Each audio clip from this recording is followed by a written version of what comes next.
Hello, I'm Neil Quigley and welcome to the latest episode of my blogcast. It is a holiday special. I've been away for 2 weeks to the Dominican Republic, had a nice and relaxing time, and I'm going to tell you all about it now.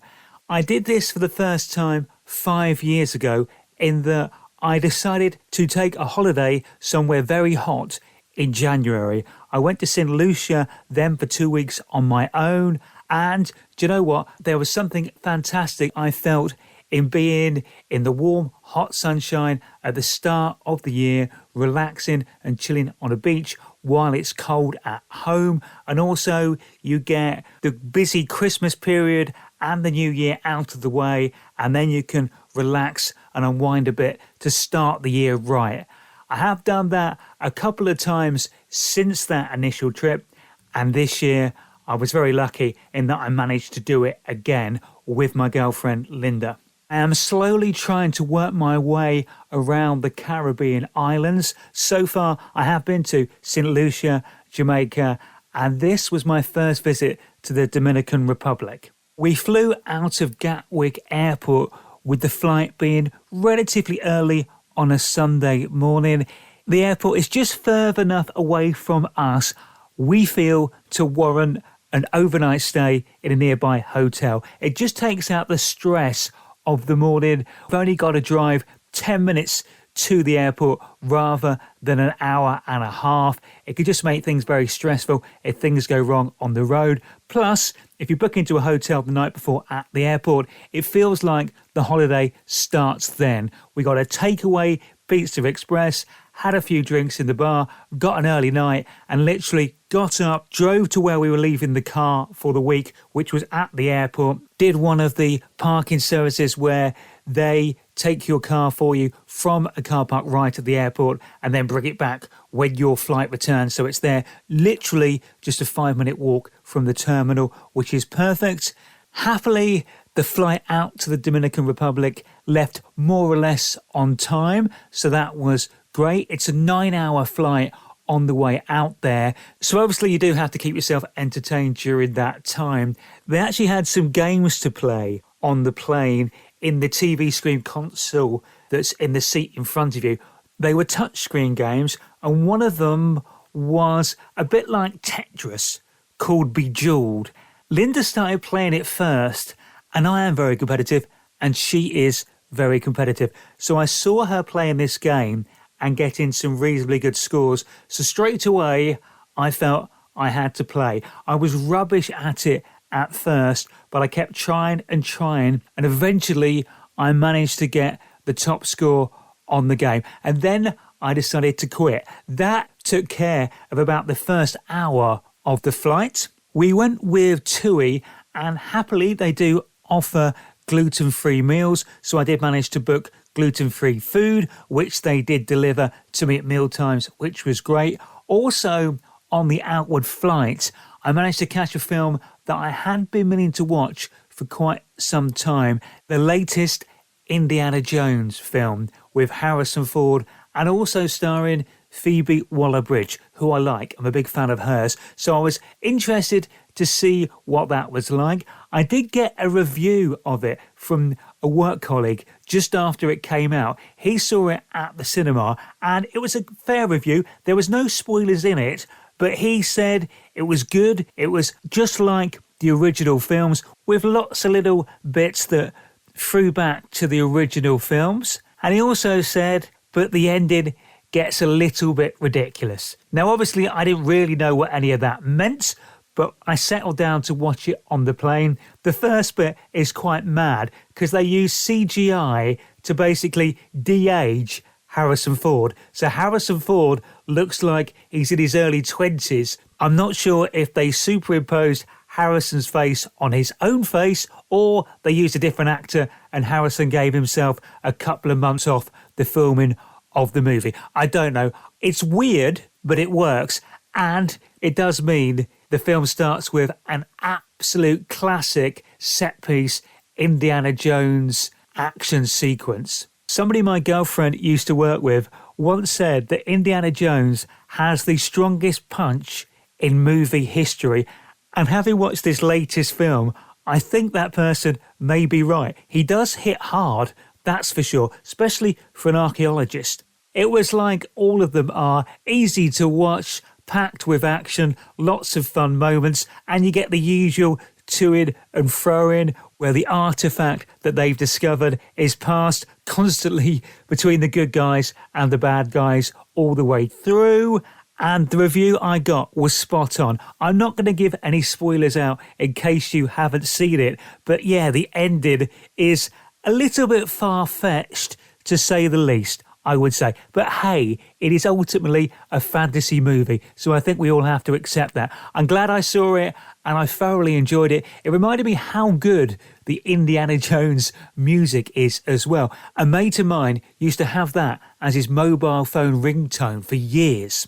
The other thing I watched on the flight out to our holiday destination was the American version of the TV show Miranda. Miranda Hart wrote and starred in the original version. It's been remade for the American audience, starring Mayim Bialik, who, of course, was Blossom, if you're old enough to remember that TV show like me, and she was also Amy in The Big Bang Theory. She plays Kat, who is the Miranda equivalent for this version of the programme. It is very Americanized, as you'd expect, but I think the cast in it are fantastic. Mayim's great at it, and I found it quite funny and amusing. They had 4 episodes of it. I watched them all, and I would watch more of them. We arrived at Punta Cana Airport, I think in the end, maybe about 20 minutes late. We were slightly delayed getting in.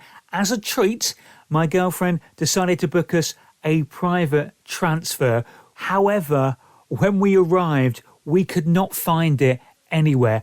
There was supposed to be somebody waiting with a board with her name on it. We looked everywhere where this person supposedly should be. We spoke to lots of people in the airport to try and track down our ride and find out what was going on, with absolutely no success at all. It took us about 40 minutes before we had to give in and book another taxi. Fair play, they were very helpful, the people at the airport, and the guy who we booked with, he's obviously had this problem with other companies before, so he was very good. He told us what to do to make sure we got a refund from the company that hadn't turned up, and he supplied us a taxi to the hotel, which we paid him for. Happily, Linda did get the money back for that, and we got the money back for the transfer that never turned up. So we did get to the hotel. Unfortunately, part of the idea was to save us a bit of time and not have to sit on a coach. It was probably slower than if we'd just taken the free coach transfer anyway. That said, it's much nicer just riding in a car with your own luggage in the boot than it is getting on and off of a coach and going to everybody's hotel first. So we got to the hotel, checked in, no problem. As we were walking away from the check-in desk, they'd given me an envelope with all the details on. Now, my surname was definitely spelt correctly on the booking, but when I glanced down at this envelope, they'd spelt it Quigley. They'd stuck an N in there, so Quigley. So I was known as Quigley for the entire time I was there. Did nothing for my ego, them getting my name slightly wrong, but it was fine. I just carried on regardless. The room was very nice. It was spacious, had a massive bed in it, a fantastic shower, and it had a spa bath in the room as well, which I did take advantage of on one occasion. Even though the thing took about an hour to fill, it was worth it. Nice addition to the room. View-wise, we didn't have much of a view. We had a balcony, but we could only see across to other hotels in the complex. It was an all-inclusive hotel. They had several restaurants on site, some of which you could book, some of which you could just turn up, and they had the main buffet restaurant as well.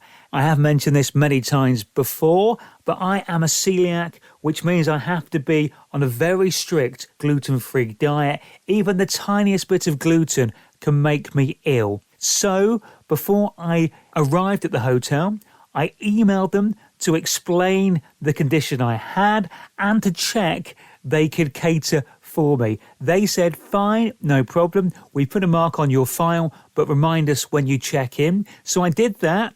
They gave me a card which said I was gluten-free on, which I was to produce every time I went to eat somewhere. Sadly, from my point of view, however, I don't know if the food labelling's not as good as it is in the UK, or if maybe some of the things I was trying to explain were lost in translation in some of the restaurants, in some of the areas that we ate. But sadly, during the 2 weeks, I was glutened, as we call it, twice, which means I get a very sore stomach and a bit of an upset stomach as well. So that was not ideal. That did take the gloss off the holiday a little bit. It's very frustrating when that happens. Bearing in mind, I did speak to the hotel in advance, and before I ordered any meal, I did try to thoroughly explain the situation and the circumstances, yet still, unfortunately, it happened. Some of the restaurants were much better than others. Some of the waiters and waitresses were much better than others. I will say, though, the chefs in the buffet were brilliant. A buffet is a no-go for celiacs.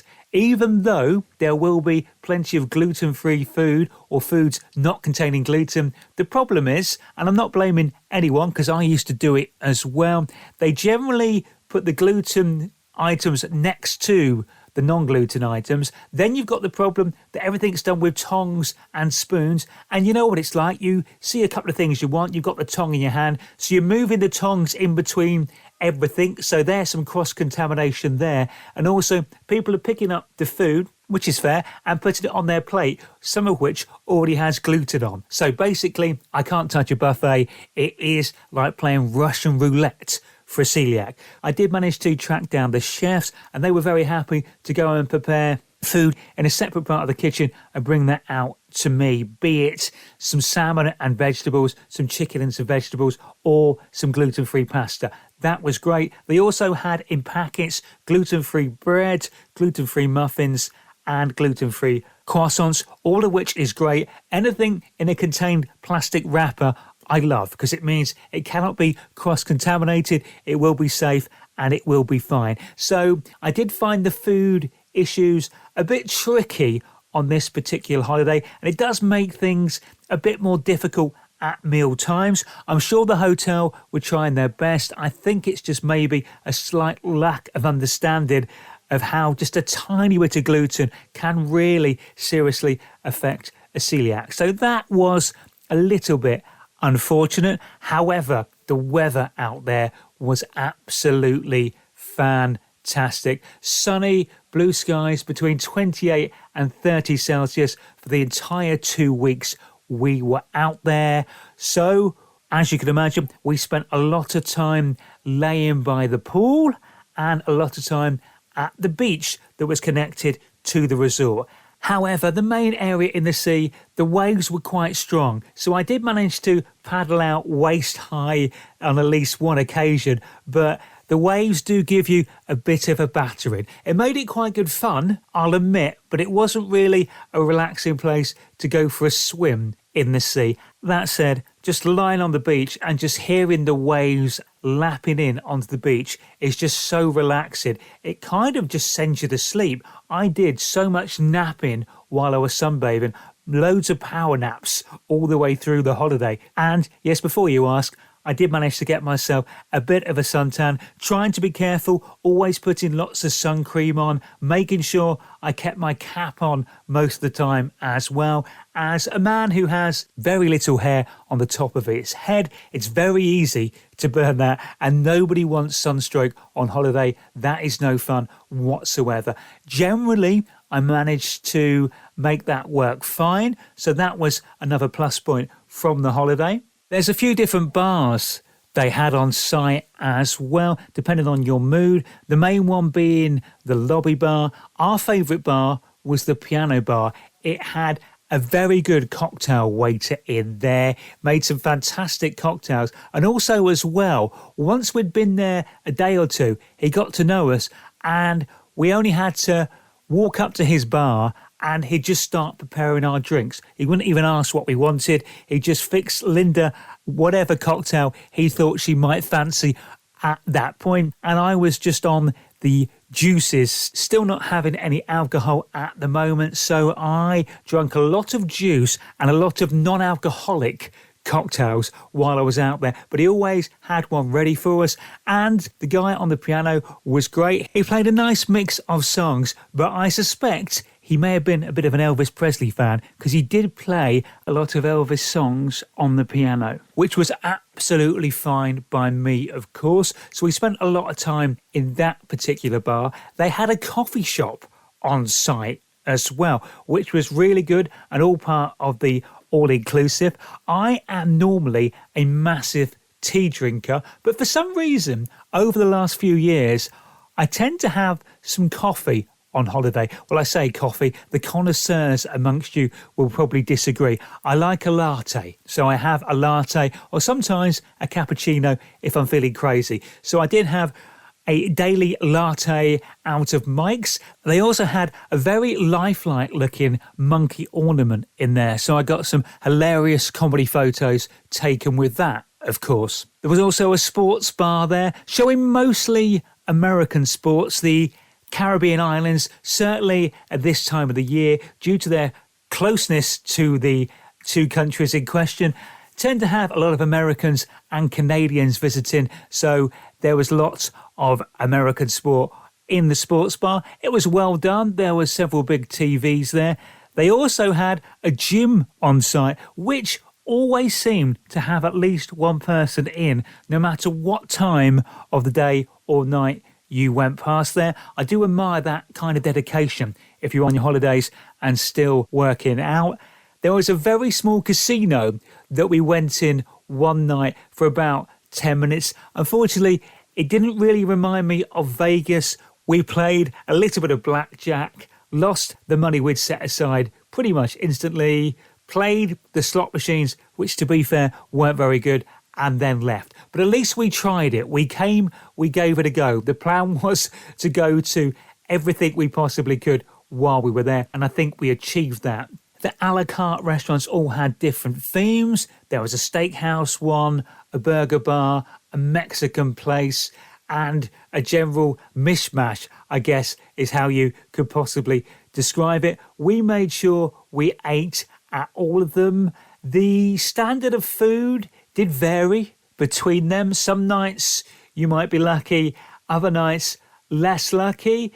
I think maybe on that front, 2 years ago, we did 2 weeks at Sandals in Jamaica, which was very nice and a much more expensive holiday. So maybe that's raised our expectations a little bit too much, because that was very good generally on the food front. The way the resort was set up, there was a family area which we were actually staying in where obviously the kids could go, and there was an adult only area as well. In the section that we were in, by one of the pools we could use, there was a lazy river.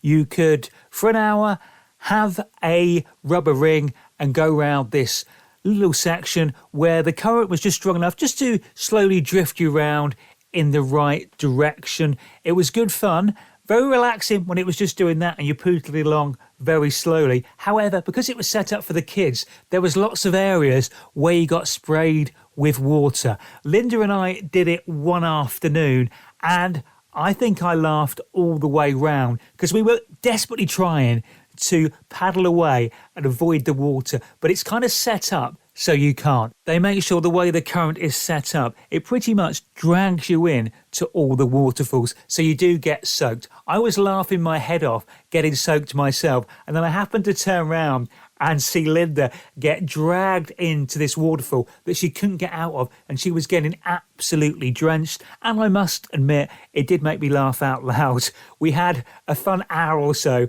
messing around there. While we were away, Tottenham Hotspur were playing one Premier League match. It was away, so I didn't have to miss a home match, which I don't like doing as a season ticket holder. I kind of see it that I've paid for all the games in advance, so if I can, I want to be there.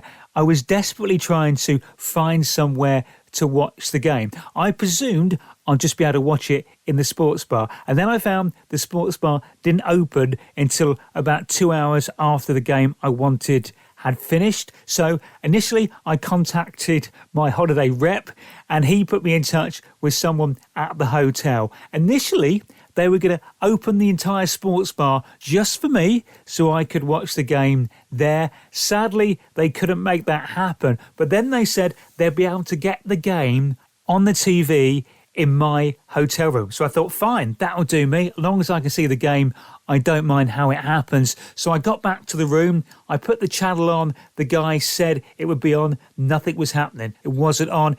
It was getting closer and closer to kickoff. I was getting more and more edgy and agitated because I didn't want to miss the game. And then literally with about 3 minutes to go, it suddenly flicked on and there was the game, and I got to watch the whole 90 minutes. And we drew 2-2, played relatively well, so I was happy about that. I left Linda in the sunshine while I sneaked off to watch the football. I imagine she appreciated the break for a couple of hours. One thing we didn't do in Jamaica that we did this time was go on a day trip.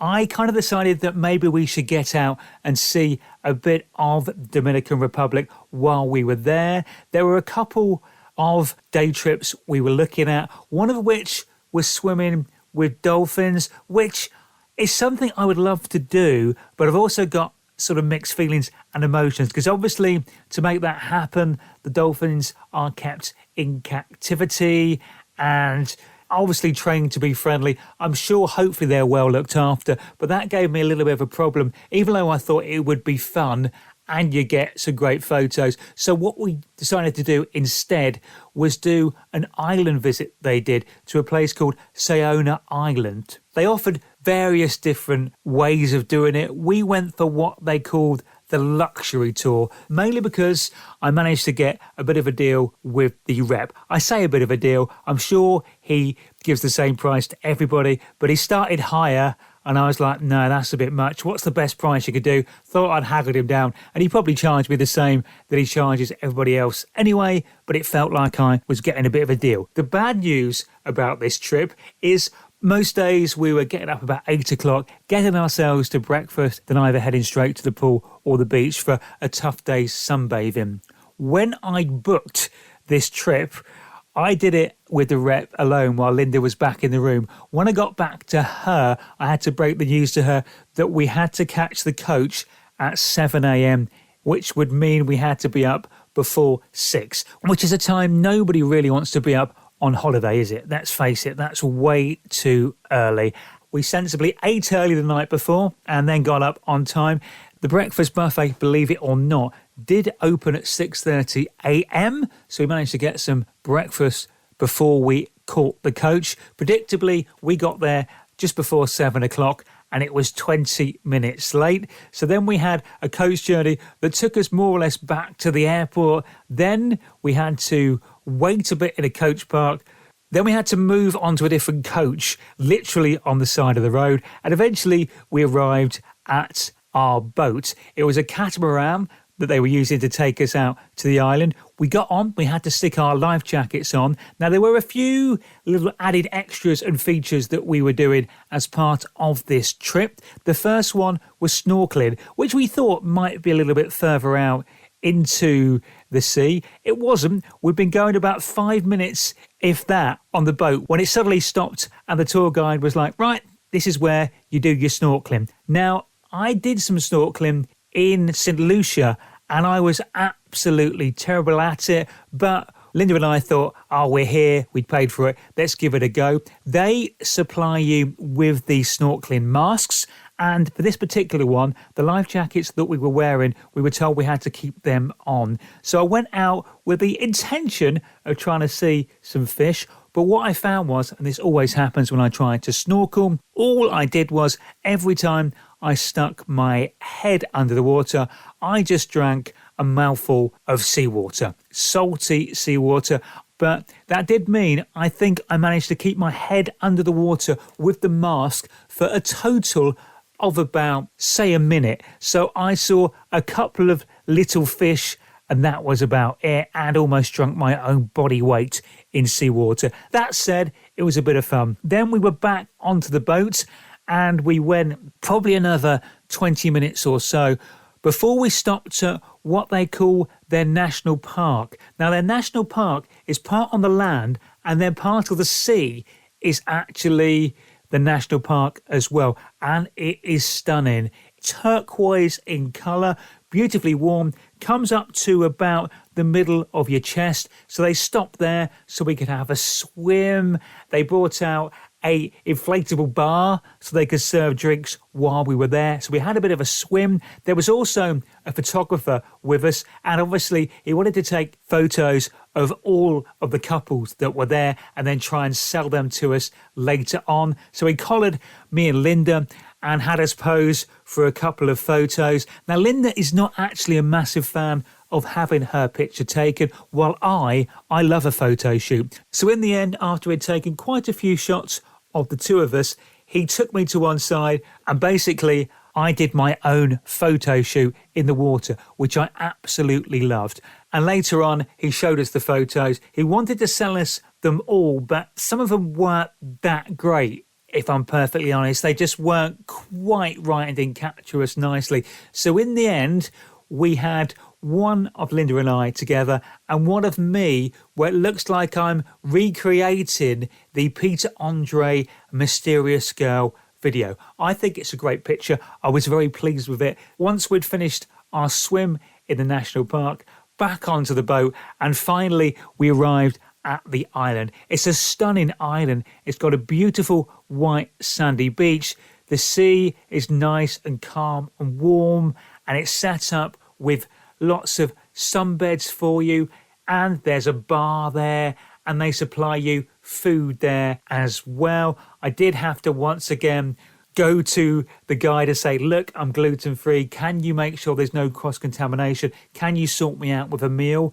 And generally, they did pretty well in that they got me some meat separately first before everybody else had been up straight from the grill and bought me some salad, which was perfect. They then offered me some rice, and the rice turned up and I could see it obviously been cooked in something. And foolishly, I took a small spoonful of it and I thought that tastes like it's got some sort of stock, something in it.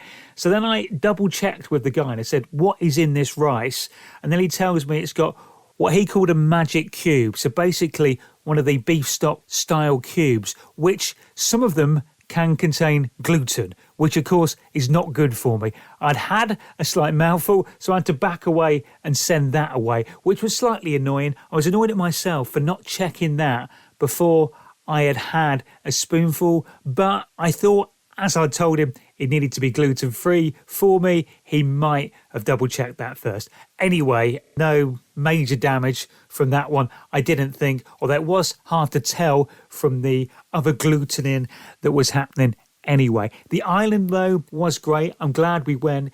Apparently, it's where they filmed the original Bounty advert, so that's how much of a paradise it does look. We spent a few hours there and then went back on a sailboat, a much more leisurely sailboat, to the port where we started from. Then it was back on the coach. Although before we were back on the coach, Linda and I just popped to the shop there to get some water for the journey. And I rarely pay attention. I get distracted very easily. Somehow, right outside this shop, they were reconcreting. I didn't notice at all. In my flip-flops, walked straight out of the shop and left about 3 or 4 footprints in the cement. So now, if you do visit that area of the Dominican Republic, you can find my footprints there. I've almost created my own Hollywood footprint of fame there, although I didn't initial it because I was a bit embarrassed and thought I'd better get away before someone shouted at me. It was a long day. We didn't actually get back to the hotel until 7:30 that evening, so we'd been out 12 hours pretty much and had a long day. It was fun, it was enjoyable, and who doesn't like a boat trip in the sunshine? Now, don't judge me, although you are going to judge me. I do like getting a bit of a suntan when I go away and go somewhere hot, and I'm very particular about my tan lines. I favour the swimming trunk when I'm sunbathing. It is, I'll admit, slightly skimpier than most men would wear, but weird though it sounds, I don't like having tan lines that are short length. I like my shorts to be able to be worn when I get back with no obvious tan lines. So I do wear the swimming trunks just when I'm sunbathing on the sunbeds or I'm in the sea or the pool. At all other times when I'm walking around, I do put my shorts on, I promise. It's not that I'm trying to display myself, and it's not necessarily, look at me, it's all about the suntan. That said, what we started doing a couple of years ago is, well, just for a laugh, Linda took a photo of me coming out of the sea in my swimming trunks with the joke that I was auditioning to be the new James Bond, Bold Bond, as she called me. So as you can imagine, when we put that on social media, it got quite the reaction from our friends. So therefore,